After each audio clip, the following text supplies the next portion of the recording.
colored white stripe. Those are females as they do not have horns. They can weigh 750 pounds and leap over 8 feet in the air, which is about as long as this canopy is on my truck. And of course, over to the right is okapis are very shy and reclusive animals. They do have those white stripes on them that kind of make them look like a zebra, but they're not. They're actually related to the giraffe family because if you look at their skull, it is shaped like a giraffe. And then there's this bird coming up to the right hand side. That bird is a saddle-billed stork. They can get to be about 5 feet tall, and their wingspans are about 9 feet long. Again, if you look at my canopy, that will kind of give you an idea of how long those wingspans are.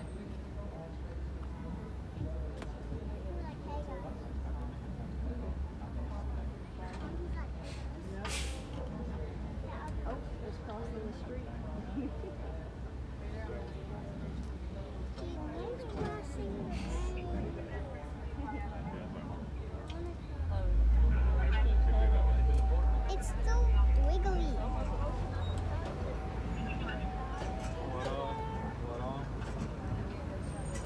I think that was falling. It's probably going to fall. Look at the bird. It's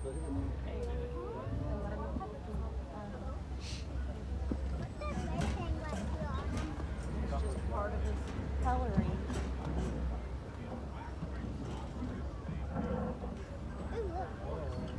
Now to the left is a watering hole. It does play an important part in the animals here in the forest. As they do gather together to drink that water, make sure they are staying hydrated. Just like how humans have to, so do they.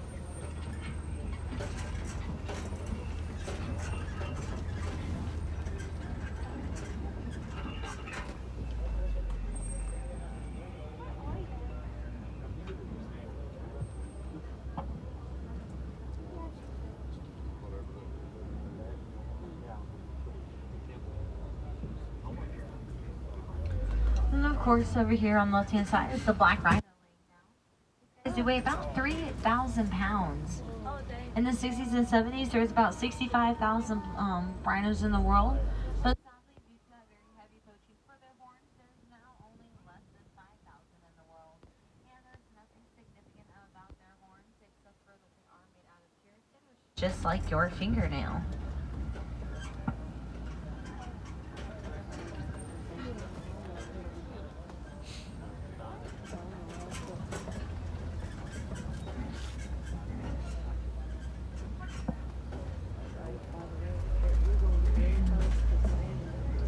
And then, of course, to the left are those bongos. They're known as the ghosts of the forest because they can easily camouflage themselves from the predators. And then there's some more greater kudus as well. Now, we can help out the animals here in the forest by using paper responsibly. When we do that action, that's how you can help these animals out, like the bongo, kudu, and okapi, as they all do rely on the forest for their survival because they need trees to camouflage behind for protection and eat as a part of their diet. Now we're going to go ahead and make our way to that Safi River area, which is home to a few different types of animals in this particular ecosystem. So not only do you have to look on land, but you do have to look in the water as well to see what you're going to be able to find. Here's a hippo. Hippos typically will stay submerged underwater for 8 minutes at once. This is to help them to not get overheated. They don't use their feet to swim, but they do use those feet to walk and run. They make a pretty cool vocalization called a wheeze honk. When one hippo wheeze honks and all the other ones respond back, well, the one who gave it is the dominant one. There's another one right over here as well.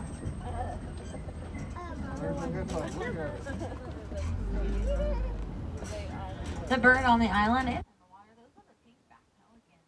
They get their name during mating season. The brighter the pink, the better the mate is, as they say. Now, both male and females will nest. They can have anywhere from 50 to 500 nesters, and their eggs will incubate in about 30 days.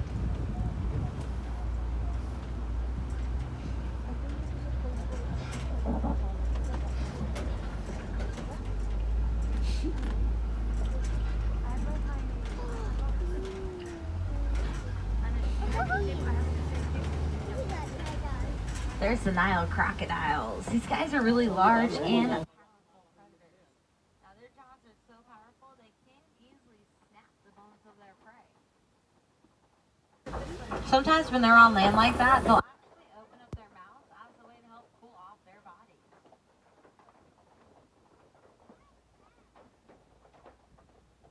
Now the Nile crocodiles can get to be 16 feet long and weigh up to 500 pounds. While those jaws are powerful, they can also be very gentle, as both male and females will roll around their eggs to help warm them up so they can hatch easier. When young ones are feeling threatened, mom is there to open up her mouth and lets them hide inside until it's safe to come out again.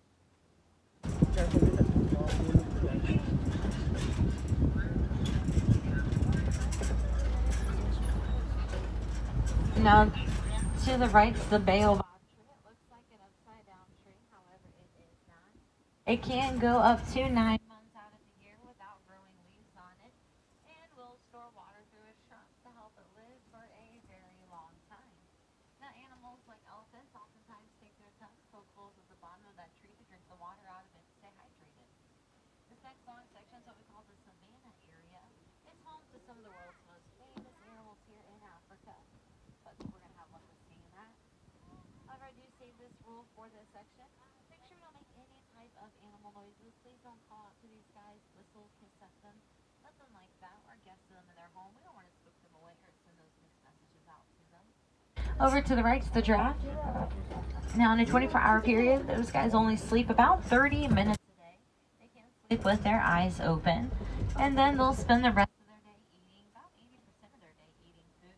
That prehensile sticky tongue of theirs is a purple color. And the reason why it's purple is because it does act as a sunblock to help protect the tongue from getting sunburned.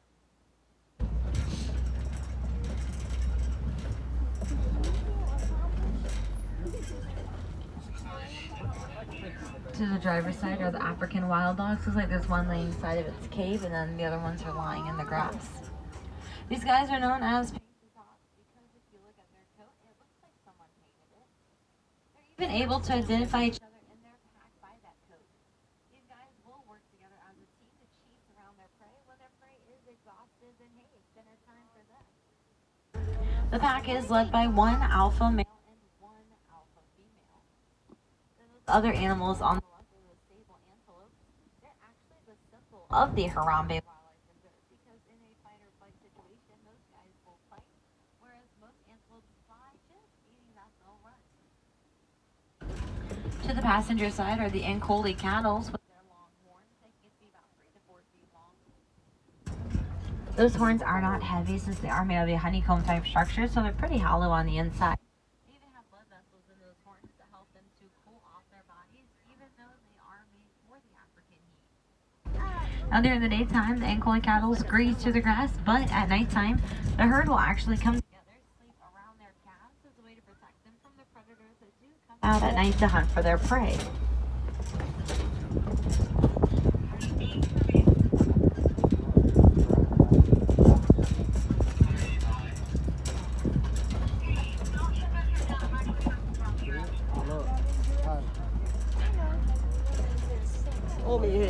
There's some more giraffes to the right. Group of them is called a tower. There's some younger ones. Typically at nighttime is when mamas give birth to their young ones. She'll give birth while standing up, and when that baby is born, they're born to be about 6 feet in height. And when they reach adult size, they will get to be about 20 feet in height. Now, these guys are actually pretty gentle animals, but don't let that fool you off because they do have a very powerful kick that does help them to defend themselves against large predators like a lion.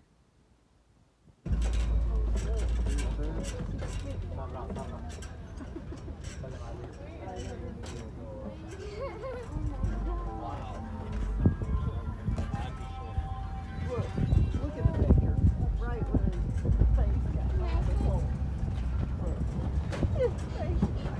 Again, to the right are those white-bearded wildebeest laying down.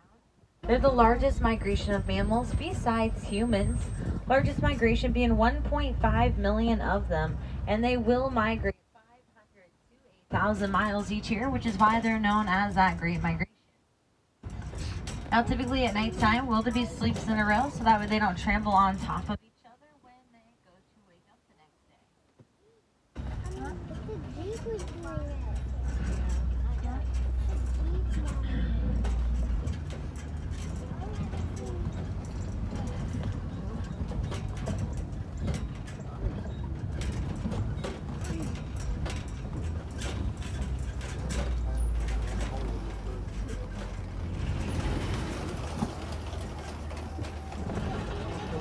This is elephant country. On a hot day like today, they do flap their ears. They have blood vessels in them, so it helps them to cool off their bodies by 15 degrees. They even have very sensitive skin, so they throw dirt and mud on their back as a way to act as a sunblock. They'll protect the skin from getting sunburn. But of course, to the left are the mandrills. They're the largest monkey colony. They can have about 100 of them that will all hang out together. They have pouches in their mouth that does help them to store their snacks in there for later when they get hungry again. When a boy mandrill is mature, his nose gets to be a bright pink color.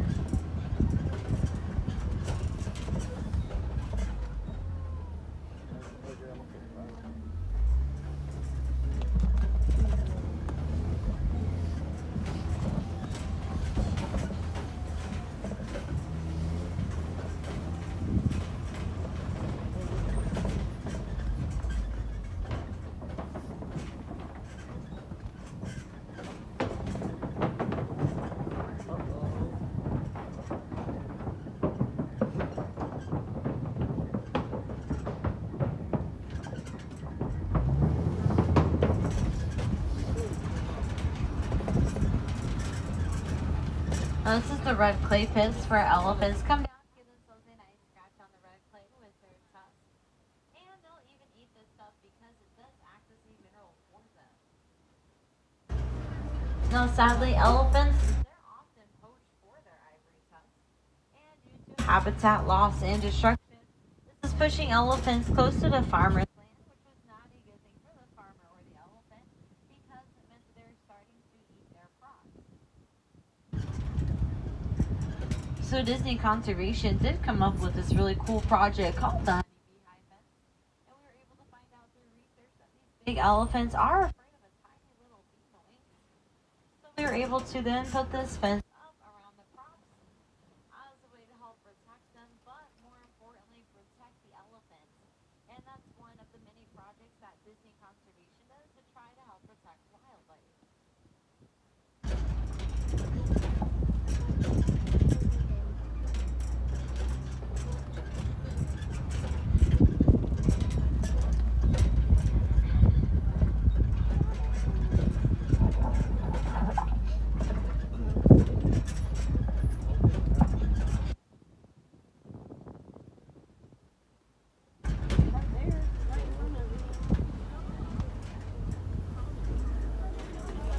On the island are the greater flamingos. A group of them is called a flamboyant. They can stand to be 5 feet in height as well. And their diet does consist of shrimp and other water creatures. That shrimp has what we call carotene in it, which acts as a mineral for them, and that's how they are able to get the pink on their feathers.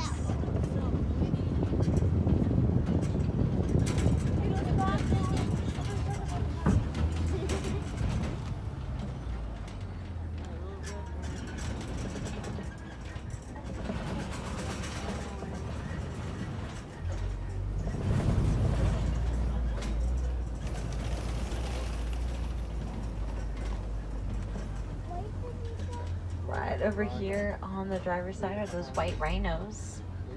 They're much larger weight-wise than the black rhinos, as they do weigh about 5,000 pounds. A group of them is called a crash. They can charge at 35 miles an hour. When they charge, they will gallop like a horse or a zebra will. They like to roll around in their mud hole as a way to cool them off and protect their skin. But when they are tired of that mud being on them, they'll actually scratch themselves against the tree logs and rocks. That way to help protect their skin from getting bugs on them.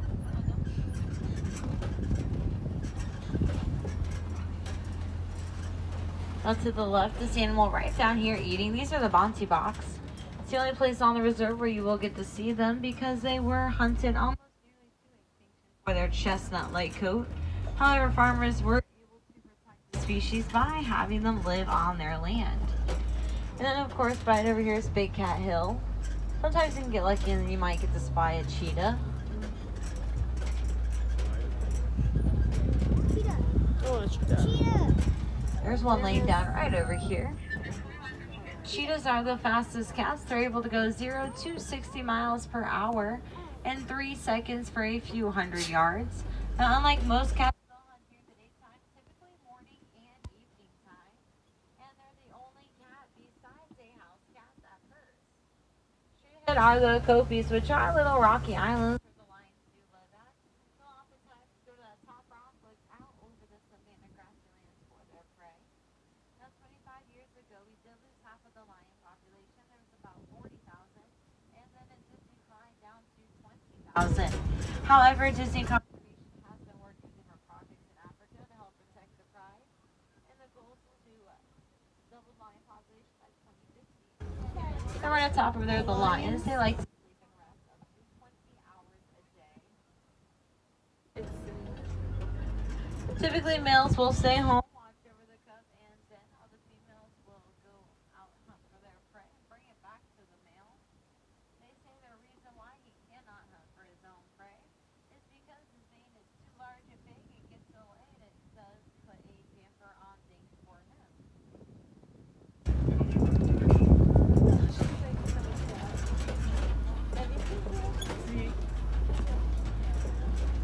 The burrows are on the left where the warthogs are. They have 2 sets of tusks, bigger ones for burrowing and defending, the smaller ones are for eating. They can surprisingly run 35 miles an hour. And while Puma does be foolish, one those guys are actually really smart and intelligent animals.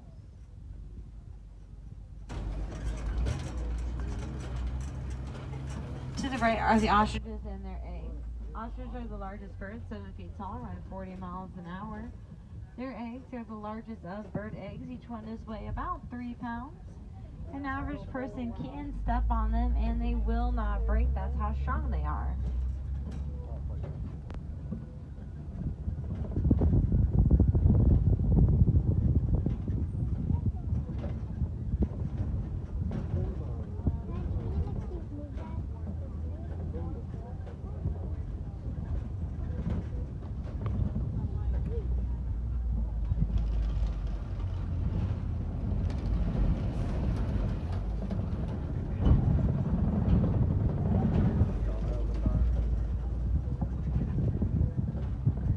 Now this last section is what we call Magani Glen, and here in Magani Glen, there is only one type of animal, and that's the scimitar horn oryx. He can go up to 9 months without drinking water. His body is able to conserve water, and he does not sweat until it reaches 115 degrees Fahrenheit outside. Alright friends, I'm going to go ahead and drop you guys back off into the village area of Sante Sama. Thank you for touring with Kilimanjaro Safaris. Now, no 2 safaris are ever the same. These animals do make sure of that. The last truck does depart at 6:30 p.m.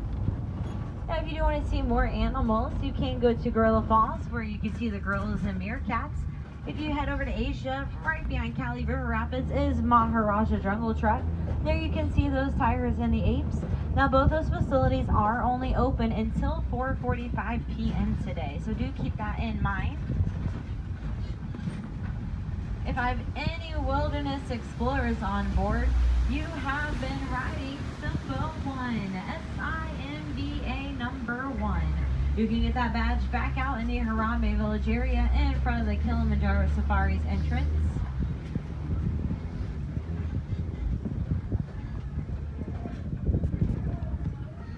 Now, if you are staying until park closing, there is our nighttime spectacular show, Rivers of Light.